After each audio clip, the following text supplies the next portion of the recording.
Queridos alunos, sejam muito bem-vindos no nosso bloco de número 2, Maquijuris, nossa aulinha de número 1. Então, continuando aí os nossos trabalhos, nosso tema agora, doutores, será eleições, mandatos e inscrição na OAB, ok? Eleições, mandatos e inscrição na OAB. Então, sem mais delongas, vamos lá? Nossa primeira questão. Messias é advogado com mais de 30 anos de atuação profissional e deseja colaborar para o aperfeiçoamento da advocacia. O presidente da seccional onde possui inscrição principal sugere que ele participe da política associativa e lance sua atenção candidatura ao Conselho Federal.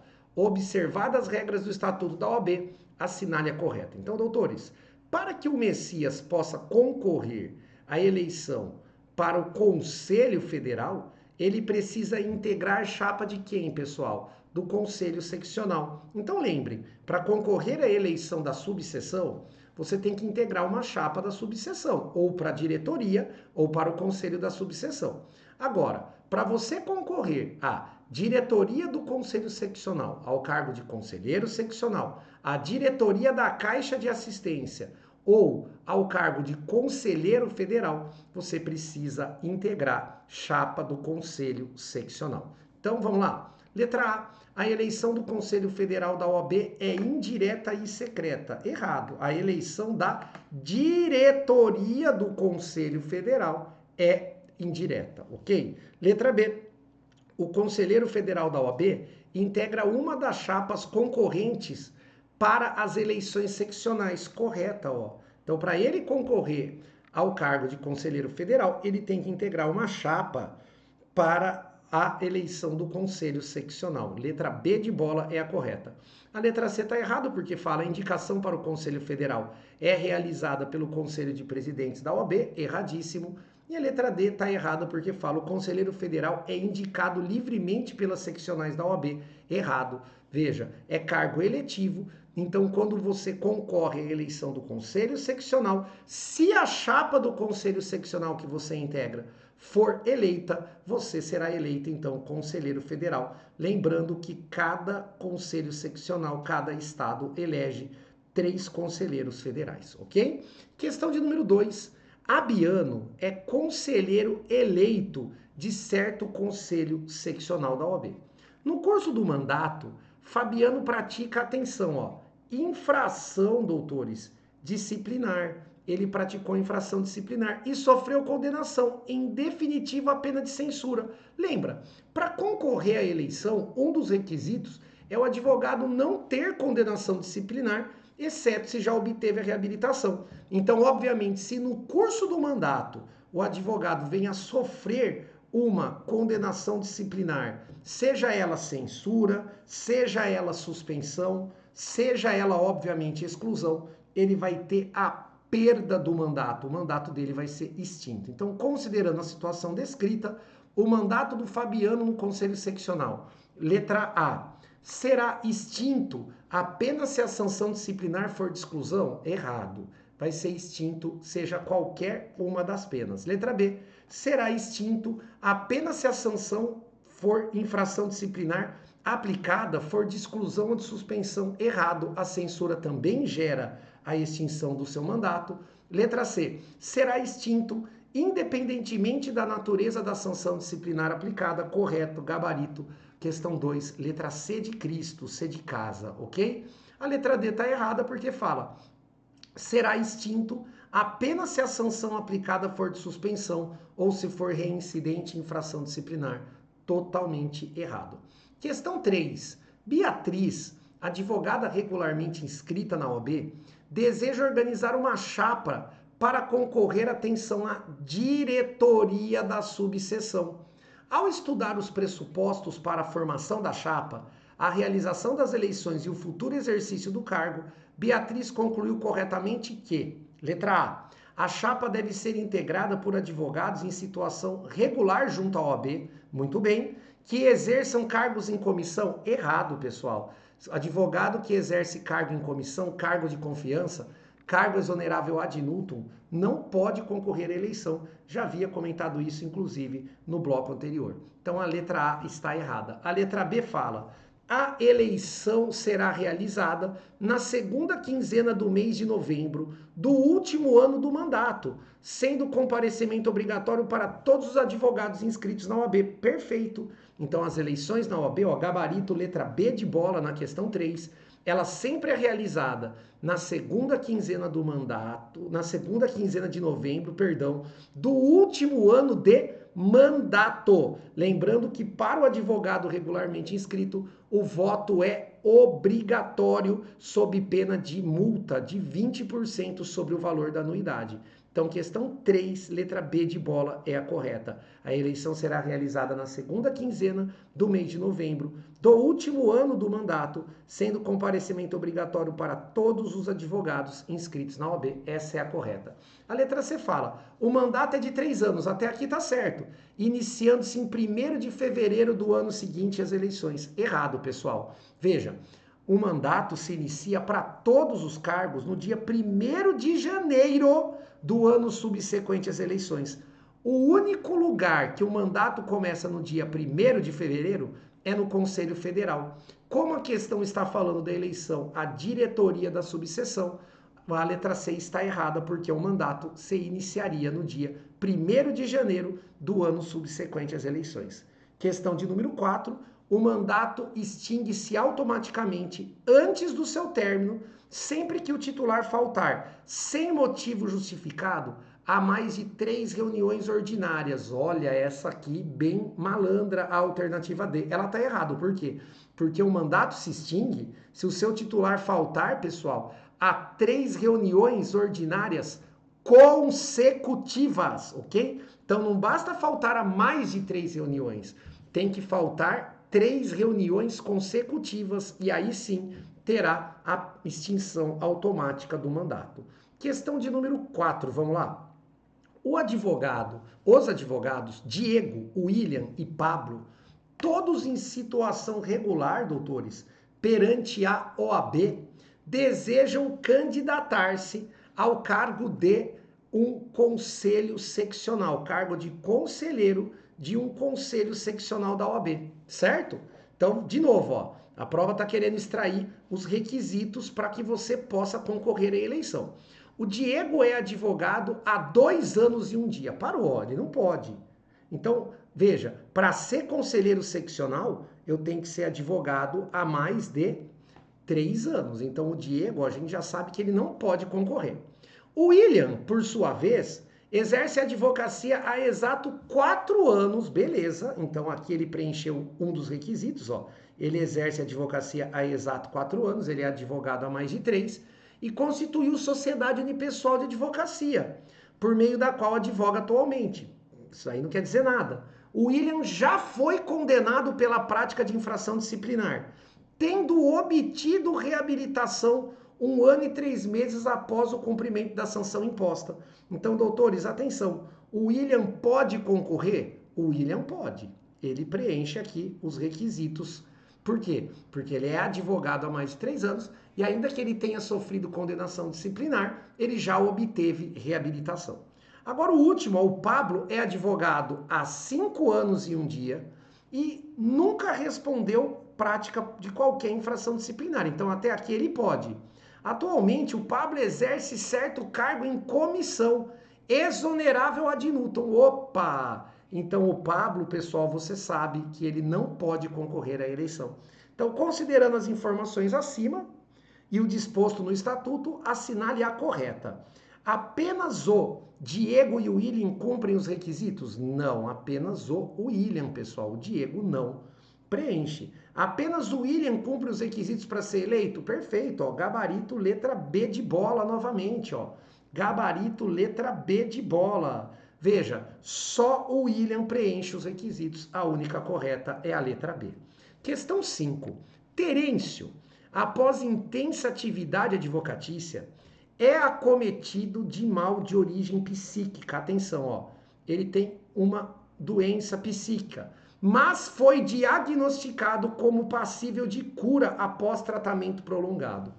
Não podendo exercer os atos da vida civil, apresenta requerimento à OAB. Em relação ao tema, à luz das normas aplicáveis, é correto afirmar que é caso de... Então vamos lá, senhores.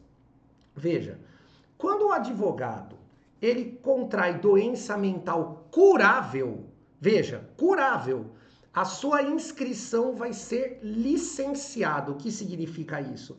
Ele continua sendo advogado, mas enquanto estiver em tratamento, ele estará totalmente proibido de advogar. Assim que ele se curar da doença, a inscrição dele volta a ser regular e aí ele, obviamente, vai poder exercer a advocacia. Então, a resposta aqui, a inscrição do Terêncio será licenciada. Então, a letra A fala, é caso de cancelamento da inscrição. Doutores, errado. É caso de licenciamento.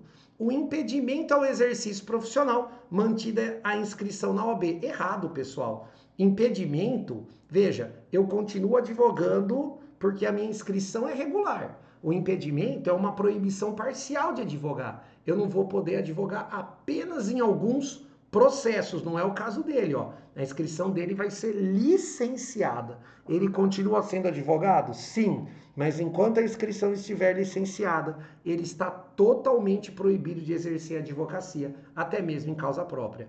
Letra C, licença do exercício da atividade profissional. Correta, gabarito, letra C, a sua inscrição será licenciada. E a letra D fala penalidade de exclusão por doença. Jamais eu vou excluir o advogado porque ele ficou doente. Não, se ele tivesse perdido a capacidade civil de forma definitiva, a inscrição seria cancelada e não ele seria penalizado com a exclusão, certo? Porque aqui não é uma questão de penalizar, senhores. Aqui é uma questão, né, de humanidade. Ele não cometeu infração ética quando ele ficou doente, ok? Questão de número 6. José da Silva, advogado renomado, é acometido por doença mental considerada pela unanimidade dos médicos como incurável. Olha lá, ó. Doença mental incurável. Então agora a inscrição vai ser o quê? Cancelada. Perdendo suas faculdades de discernimento e sendo considerado absolutamente incapaz por sentença judicial. Nos termos do nosso estatuto, sua inscrição como advogado será suspensa. Não, senhores. Letra B, cancelada? Correta. Gabarito, letra B de bola, a inscrição dele vai ser cancelada. Olha a diferença da questão 5 para a questão 6. Quando a doença é curável, licencia. Quando a doença é incurável, a inscrição é cancelada porque o advogado perde a capacidade civil. E o primeiro requisito para ser advogado é ter capacidade civil. A letra C fala que ela vai ser extinta a inscrição dele por decisão da junta médica, errado. E a letra D fala suspensa temporariamente para avaliação do conselho seccional, errado, porque suspensão é infração disciplinar, ok? Questão de número 7. Fernanda, estudante do 8º período de Direito, requereu inscrição, olha lá, ó, a estudante requereu inscrição junto à seccional da OAB do estado onde ela reside. A inscrição foi indeferida em razão da Fernanda ser serventuária do Tribunal de Justiça do Estado. Muito bem. Veja, o Conselho Seccional agiu de forma correta, porque um dos requisitos para a inscrição tanto do advogado como do estagiário que pretende ter carteira da OAB, está lá no artigo 8º do Estatuto da Lei Federal 8.906 de 94, é a pessoa não exercer atividade incompatível com a advocacia. E ser serventuário do Poder Judiciário é uma atividade incompatível? Claro que sim. A prova fala que a Fernanda recorreu da decisão, alegando que preenche todos os requisitos exigidos em lei para a inscrição de estagiário e que o exercício de cargo, atenção, a prova te contou, incompatível com a advocacia, não impede a inscrição do estudante de direito como estagiário. Merece ser revista a decisão que indeferiu a inscrição do estágio de Fernanda? Vamos lá, ou seja, a decisão tem que ser reformada? É óbvio que não. A letra A já começa errado, ó. A letra A fala, sim, pois Fernanda exerce cargo incompatível com a advocacia, não com a realização do estágio. Errado, os requisitos são os mesmos. A única diferença é que o estagiário não precisa estar, obviamente, formado, não precisa ser bacharel em direito, e nem aprovação no exame da OAB. Mas, em contrapartida, o estagiário tem que estar cursando os dois últimos anos da faculdade, ok? Então, vamos lá. Letra B, a decisão merece ser reformada? Não, pois as incompatibilidades previstas na lei para o exercício da advocacia também devem ser observadas quando do requerimento de inscrição do estagiário. Perfeito, pessoal. Gabarito, letra B de bola, é a correta. A letra C está errada, fala que sim, a gente já viu que a decisão está correta. A letra D fala não, pois apenas estudantes do último período do curso de Direito podem requerer inscrição como estagiário. Errado. Pode requerer inscrição como estagiário os estudantes que estiverem frequentando os 2 últimos anos da faculdade e não apenas quem estiver no último ano, ok? Questão de número 8. Vitor nasceu no estado do Rio de Janeiro e formou-se em Direito no estado de São Paulo. Bacana.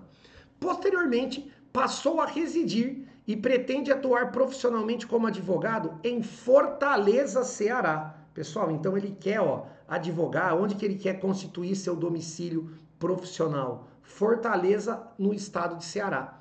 Porém, em razão dos seus contatos no Rio, foi convidado a intervir também em feitos judiciais em favor de clientes nesse estado, ou seja, no Rio de Janeiro, cabendo-lhe patrocinar 6 causas no ano de 2015. Então vamos lá. Então, se ele vai ter domicílio em Fortaleza, Ceará, domicílio profissional, ele tem que se inscrever, a inscrição principal tem que ser no Conselho Seccional do Ceará. Agora, se dentro de um ano o advogado exceder 5 causas, 5 processos, dentro de um mesmo Conselho Seccional que não seja o seu, então ele vai ter que requerer no Rio de Janeiro inscrição suplementar. Então, inscrição principal no estado do Ceará, inscrição suplementar no Conselho Seccional no estado do Rio de Janeiro. Letra A. A inscrição principal do Vitor deve ser realizada no Conselho Seccional de São Paulo. Erradíssimo. Não é porque ele fez faculdade em São Paulo que ele tem que se inscrever em São Paulo. B.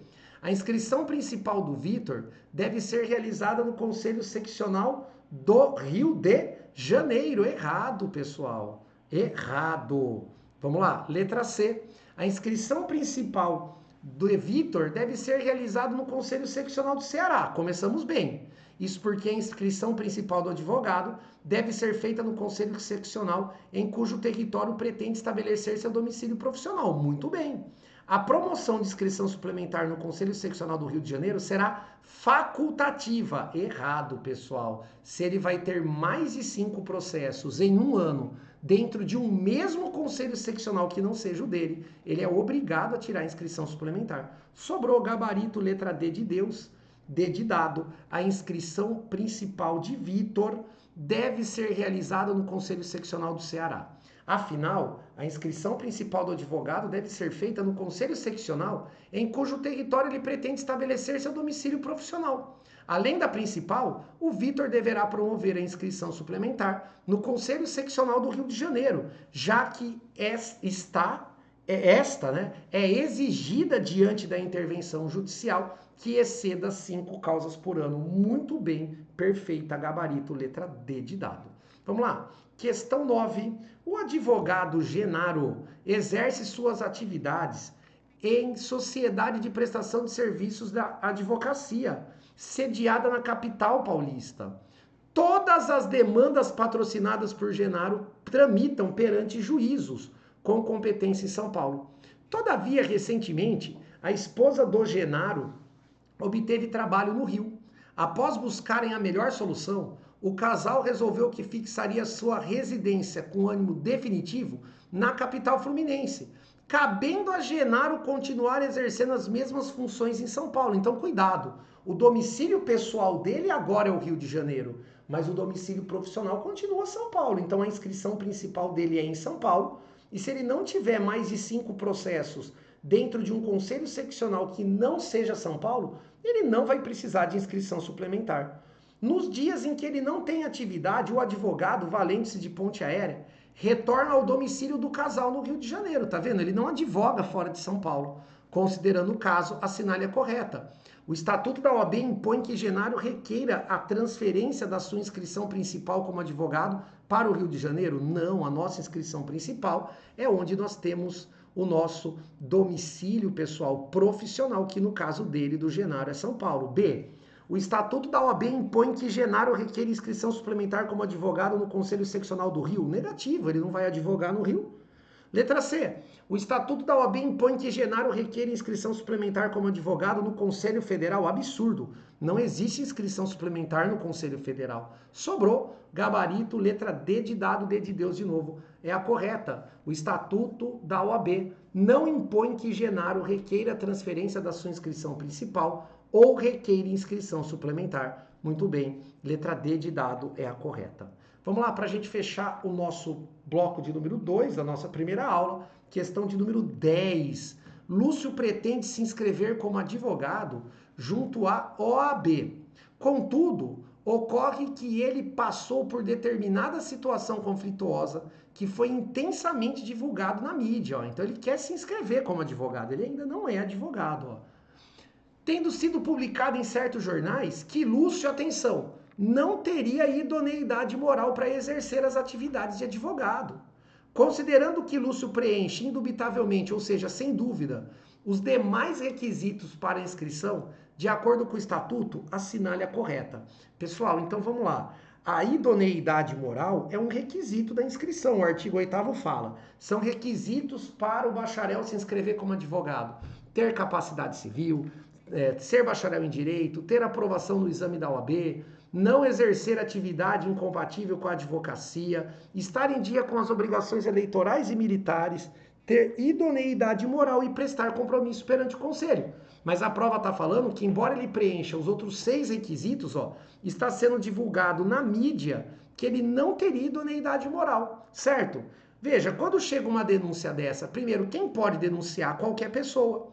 O conselho vai garantir o contraditório para o bacharel? Vai ouvir o que o bacharel tem a dizer. Mas, se o conselho não se convencer, ele pode negar a inscrição? Pode. Mas, para isso, é necessário o quórum qualificado de 2/3 dos conselheiros seccionais eleitos. Ou seja, só pode negar a inscrição pelo voto de 2/3 dos conselheiros seccionais eleitos. Então, letra A. A inidoneidade moral apenas pode ser suscitada junto a B por advogado inscrito. Errado, pode ser por qualquer pessoa. Letra B. A inidoneidade moral pode ser suscitada junto a B por qualquer pessoa e deve ser declarado por meio de decisão de, no mínimo, olha lá, ó, 2/3 dos votos de todos os membros do conselho, em procedimento que observe os termos do processo disciplinar, ou seja, garantindo o contraditório para a defesa. Gabarito, letra B de bola, ok? A letra C fala, a inidoneidade moral apenas pode ser suscitada junto a B por advogado inscrito, erradíssima. E a letra D está errado, que está errada também, porque fala que a inidoneidade moral pode ser suscitada junto a B por qualquer pessoa e deve ser declarada por meio de decisão por maioria simples do Tribunal de Ética e Disciplina? Não. Quem vai fazer a declaração é os próprios conselheiros. Quórum qualificado tem que ter, no mínimo, 2/3 dos conselheiros seccionais. Ok, pessoal? É isso aí. Estamos encerrando aí, doutores, mais um bloco, ok? Eu espero que vocês tenham gostado. Lembra, não fica com dúvida. Qualquer coisa é só vir falar comigo que eu estarei à sua total disposição, ok? Fiquem com Deus. Até a próxima aula.